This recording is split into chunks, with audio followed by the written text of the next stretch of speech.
Tentativa e resorteve pranë Bregdetit shqiptar për të tërhequr turistë me potencial të lartë ekonomik duket se këtë sezon nuk funksionoi siç pritej. Kontratat me agjencitë angleze dhe ato izraelite turistike shikoheshin si mundësia për të thithur turistë cilësor, siç i quhen ato.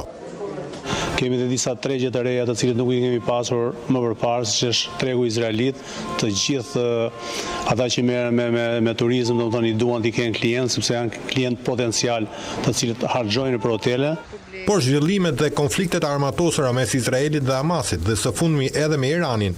kanë bërë që kontratat me agjencitë izraelite të anulohen, duke lënë një boshllëk tek resortet shqiptare, kryesisht përgjatë Bregdetit të Durrësit. Këtë vit në fundit për 2025 ka pasur interes faktikisht për sezonin veror, për të kaluar pushimin nga agjencitë izraelite, dhe normalisht ka ndikuar negativisht pjesa e fillimit luftës që me pjesën e Palestinës, por gjithashtu tani më së fundmi me Iranin që kanë një luftë hapur. Kemi hapur pastaj me pjesën e klientëve që rezervojnë me anë të rrjeteve kanale online që janë Facebook, Instagram, Booking, Expedia e të tjerë, që kemi hapur pjesën e ofertave që të mbulojnë pjesën e anullimeve që kanë bërë paraprakisht. Turizmi mbetet një ndër sektorët më të ndjeshëm ndaj krizave globale dhe ndikimi i tyre reflektohet drejt për drejt në ekonomitë vendore, veçanërisht në qytete si Durrësi, ku ky sektor është ndër burimet kryesore të ardhurave sezonale.